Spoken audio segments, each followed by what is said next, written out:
The following podcast is a W2M Network original production. Visit W2Mnet.com for all of our other great podcasts, plus news, reviews, articles, and opinions from the worlds of wrestling, video games, football, and entertainment. And we are live to tape once again on the W2M Network with the Wrestling to the Max 205 Live review here for January 9th, 2018. 5 for 5. My name is Harry Broadhurst. Welcome, everybody. Joining me, as per usual, my co-host, Miss Liz Pugliese. Good evening, Liz. Hello again, Harry. I feel like we just did this. We did. You also make that joke every week, so we'll work on that. Well, if you have new material, by all means, feel free to submit it for approval. No, I don't. I suck at that stuff. I'm doing the best I can off the top of my head over here. Sometimes the best I have is not so great. Ask 205 Live this week and they'll tell you. You do amazing. Technically speaking, I can't complain too much about tonight's episode of 205 Live, but let's get to it, shall we? Let's. Again, available online, W2Mnet.com. You know how it goes by now. I'm not going to give you the full spiel. If you want more information, check out the SmackDown Live review. Okay, moving on. We get highlights from Monday Night Raw of Cedric Alexander defeating Enzo Amore by countout in their Cruiserweight title match. Before we get started on tonight's show, I want to get your thoughts on the Cruiserweight title match from last night. I actually was really entertained by it there, and I thought it was one of Enzo's better single performances in the WWE. The fact that he had a gusher going for most of that match added a lot of intensity to that match that I don't think it would have had otherwise. I think I went into it thinking, okay, fine, he's gonna lose the belt. And I was actually pleasantly surprised, and I was surprised to find out that he didn't. And I also I can't knock the way that he, kept his title. I think it worked. I enjoyed the match, actually. It was pretty entertaining. Clearly, we're not done with Cedric and Enzo. The question will be is whether or not Enzo will be cleared by the Royal Rumble, because for those of you who are unaware, Enzo did sustain a legitimate ankle injury during the course of their Cruiserweight title match last night. Thankfully, not nearly as bad as it looked, because it looked like he had broken his ankle. He is in an air cast for tonight's episode of 205 Live, but we don't see Enzo until a little bit later on in the show, so we'll talk more about Enzo once we get to him.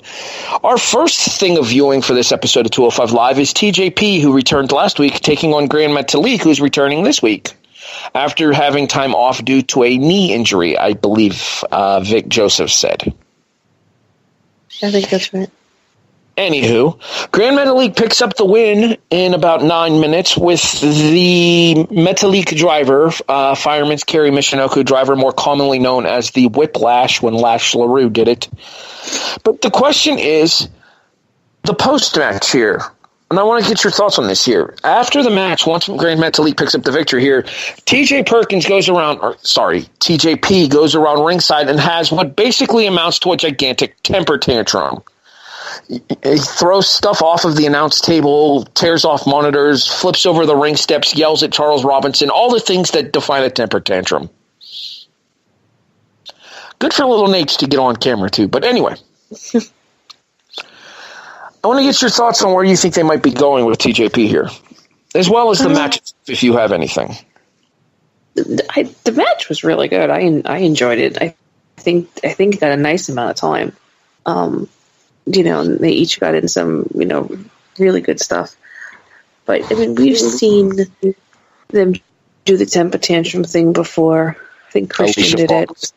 Alicia Fox. And it's never worked, in my opinion, or it has for a short period of time. So it'll be interesting to see where they're going with this. I think TJP is definitely one of the ones that needed some refurbishing, so to speak. Not sure if this was the way to go, with it. But what do I know, really? They're the experts. So we'll see. I don't know. I don't even want to fathom where they're going with it. At the moment, it might just seem very out of the blue. not to mention, my big thing here is that, it seems weird that they would bring T.J. Perkins back from his hiatus that he had. Part of that was to recover from a knee injury, granted. But the other part of it was he was off of television for the better part of like 2 or 3 months before they brought him back last week with a win over, God, I'm drawing a blank. Why am I drawing a blank? Akira Tozawa, only to have him get pinned clean in the center of the ring this week by Gran Metalik. Yeah, I didn't understand that either. I mean, okay, it's like, so do you want the guy that just came back to lose, or the guy that came back last week to lose? All right, I get that. But it's just very out of the blue, and it's not something, like I just said, that has really worked well for them, before. But it does seem like they just kind of threw it together at the last minute. Yeah, my question's going to end up being, where do they end up going with this next week? Is it something that they expand upon next week, or is it something that just ends up being a one and done and completely thrown away going forward? Because they've been known to do that kind of stuff as well. Right, yeah, they play around a little bit too much, but not give it enough time to gain traction. Random interviewer chick number 6, a.k.a. Dasha Fuentes, is backstage interviewing Enzo Amore, who talks about the fact that he's doing okay despite the injuries, and says that he should end up getting a tattoo to match with the Ford symbol because he's been built Ford tough. Okay, first of all, grown. Yeah. He then says that go ahead, Liz. I don't know where he gets some of his stuff from, if he makes it up or if somebody else does, but... He then says that he would defend the title tonight, however, he is not cleared by the staff. He is approached by Tony Nese, which is interesting to see him back on 205 Live this week. And Tony Nese says that not only does he want back on the Zo train, he wants to be at the front of the Zo train passengers. Tonight, he will not only beat Cedric Alexander, he will beat down Cedric Alexander for Enzo. Which telegraphs what's going to happen?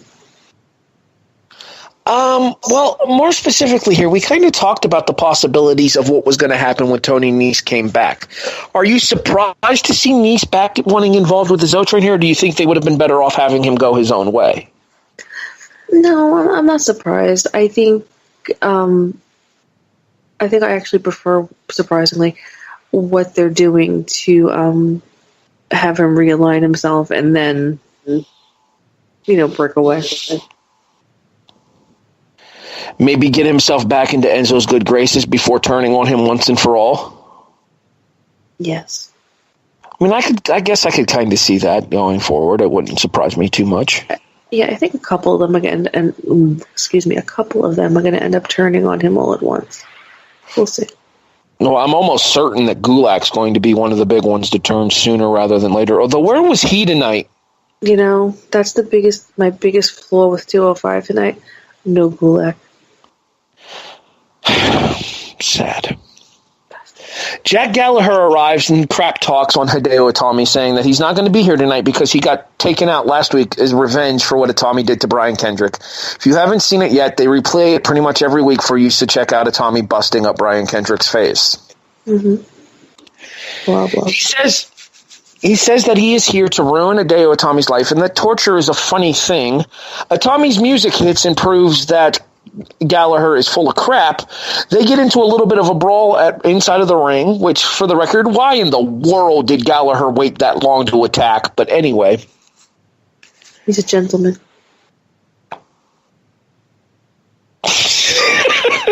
Damn it. Walked right into that. Catch my breath and try again. I hate when you do that to me, Liz. Gallagher goes for the umbrella, but Itami stomps on the umbrella, grabs it away from Gallagher, and then attempts to thwack Gallagher with it, but Gallagher escapes the ring before anything happens. I know you guys don't like to claim him in New York, but if your fellow New Yorkie and Vince Russo was still there, I'd be almost certain this was leading to umbrella on a pole. Oh, God, no. Why did you put that out there in the universe? Once umbrella on a pole happens, you can all send your hate mail to s.garmer@gmail.com. It's a joke me and Patrick use all the time, and it still translates. Anywho, moving on. Cedric Alexander is interviewed backstage by random interviewer lady, I think Dasha still, and he talks about the fact that he gets his rematch down the road once Enzo's ready, and he's more motivated than ever to take the title. After Dasha exits, Goldust enters, and apparently Goldust is going to be a regular on 205 Live going forward, and says that he will be interested to see what happens and to make sure that Cedric keeps his head up at ringside, especially with Enzo being out there with Tony Nese for the match later on tonight. My question to that would be is if you knew that Enzo was going to be out at ringside for the match with Tony Nese and Cedric, why weren't you at ringside as well to help your friend? I don't know. Is Goldust like getting ready to retire or something, and they're trying to find something for him to do? Well, I think there have been rumors circulating that Goldust has been disappointed over not having any television time lately. Yeah, I can understand that, but it's like, I don't know. I'd rather see him do it as Dustin than Goldust. If that probably makes absolutely no sense whatsoever. But I could see him taking a cruiserweight. I mean, obviously Goldust in his own way is a legend, ish. But I would almost rather him take somebody into his wing as himself rather than Goldust. But whatever.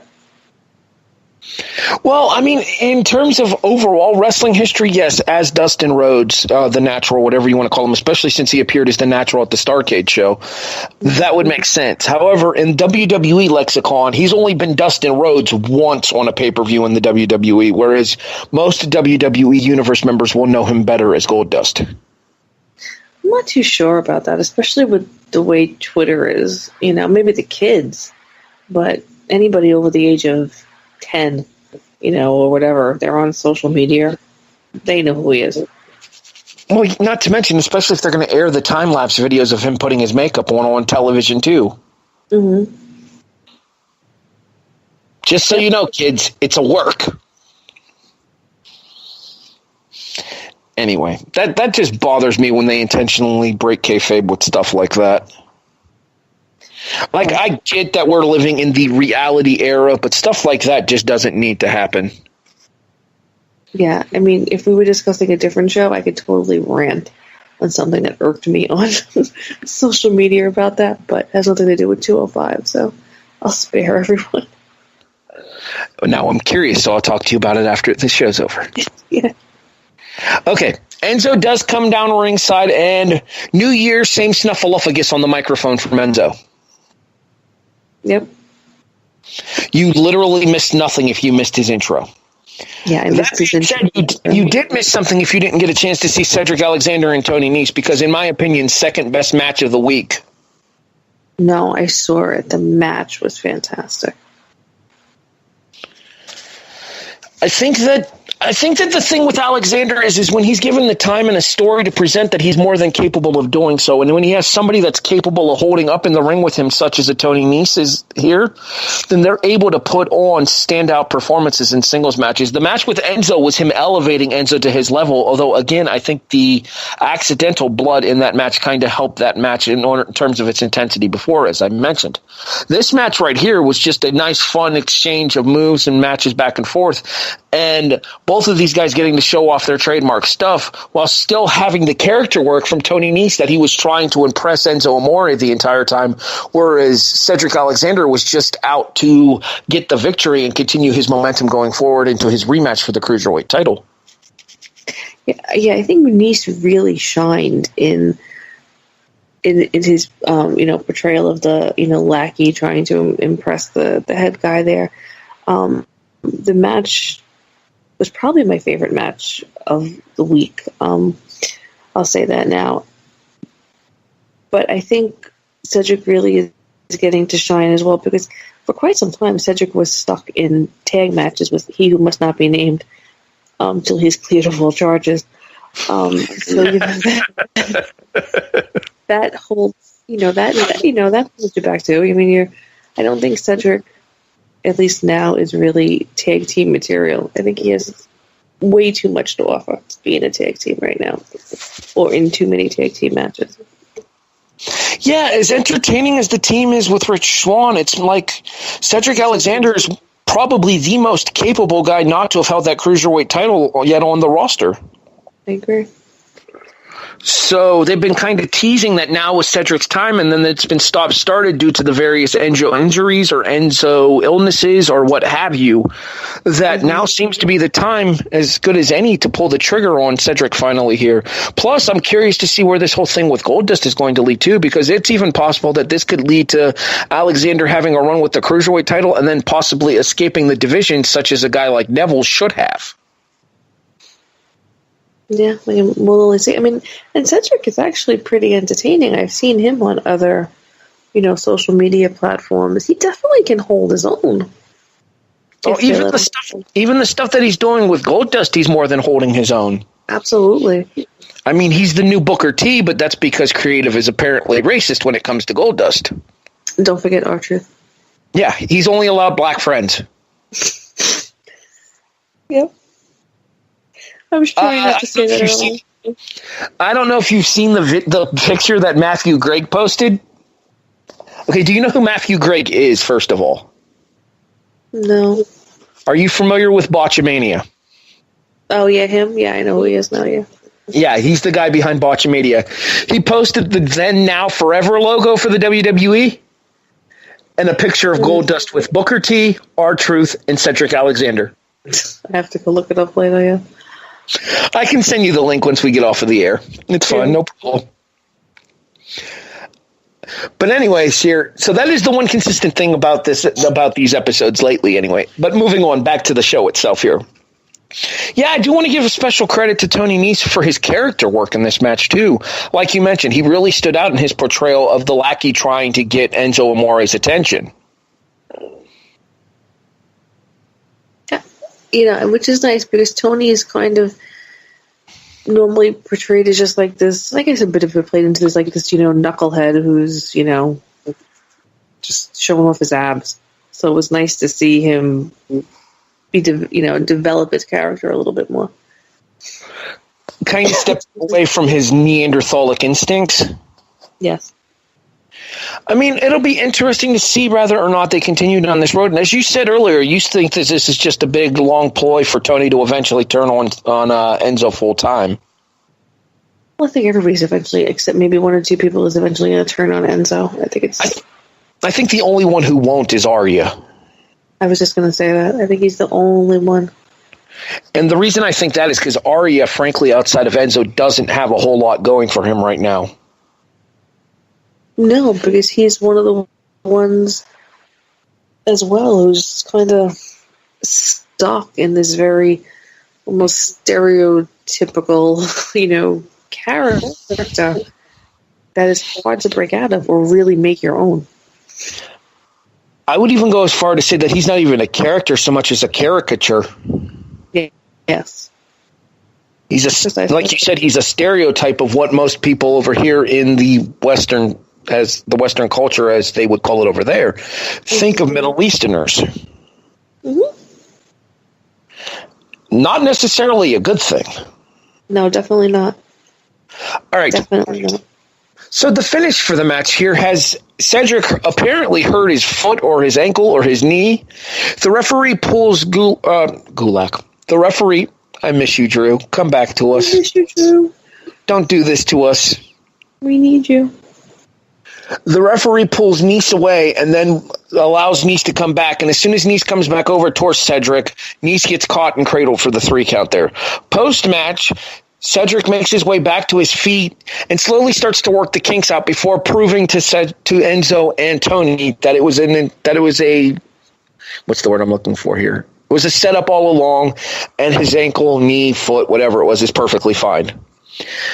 Enzo yells at Tony to get out of the ring. Enzo gets in Cedric's face. Cedric feigns a kick at the bad ankle, sweeps his good leg, and then hits him with a lumbar check to lay him out as the show goes off the air. Yeah, I enjoyed it. Everybody likes to see the, good guy get a little dirty once in a while. So, I mean, and Enzo certainly becoming the king of smarminess. So it was nice to see him get his just desserts there. I don't know that. How do I say this? I don't know that Cedric works as the anti-hero, though. I don't think it's good. I don't not as an ongoing thing, but in a way to kind of mock, Enzo, who's probably faked a whole bunch of injuries, in his matches, whatnot. And actually, when he got hurt last night, I actually thought it was just part of the storyline. I thought it was just him faking an injury to get out of it. So I think it was more meant like that type of thing as a, kind of mocking Enzo rather than an anti-hero ongoing, something that's going to be ongoing. I suppose that's fair enough. I guess. All right. Do we have anything else to add about this particular show, or shall we go into ratings in one word? Yeah, they should never not have Drew Gulak on again. Yes, the show automatically loses a point from its overall final score because of lack of Drew Gulak. That's right. Mm-hmm. This is no longer 205 Live. This is the Drewtopia, and you deprived of its leader. That's right. How dare you? No, in all seriousness, Liz, scale of 1 to 10, where does your rating fall for tonight's episode? Same as SmackDown, 5.5. Nice. I'm a little bit higher than that here. I'm going to go with a 6.5. And that's because I actually enjoyed the in-ring content here, and I think that they were able to develop the storylines that they have in front of them without going too overboard with them. I'll give you that. But like you said, needs more Drew Gulak. Yep. One word to describe the show tonight, Liz. Passable.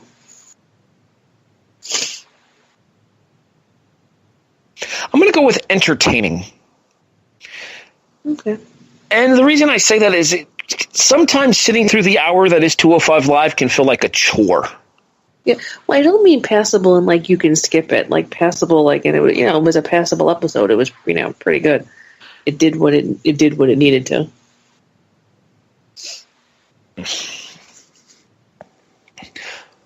Well, as I was saying, the thing that I meant with that is that a lot of times 205 Live can be a chore to sit through, even at an hour runtime. Yep. Tonight's episode of 205 Live, to me, it seemed like the hour went by quick. Definitely did, to the point that I thought I missed something. I thought I missed a match when we were going over the preview. I know, so did I, but because it flowed really well tonight, which is something it doesn't always do. Well, that's what happens when they try to shoehorn in 3 and 4 matches on these shows. This formula right here works best. 2 good matches, give some time for some angle development, let some people have some mic time in order to establish their characters. Exactly. That's exactly what it needs to do. Do you have anything to plug before we get out of here, Liz? No, I never do. I never will. We got to find you something else so that you have something to plug. Maybe you can plug your Tupperware store or something. Nah. Or not. All right, well, if it makes you feel any better, I got enough crap to plug for both of us. Yes. I'm sure Sean can find something for me to plug if he wants to. The new 90s cartoon podcast we're going to do. Oh-wee-oo. Killer tofu. Okay, A, we're getting sued for that. B, I have a terrible singing voice. All right, before we get out of here, let me do some quick plugs.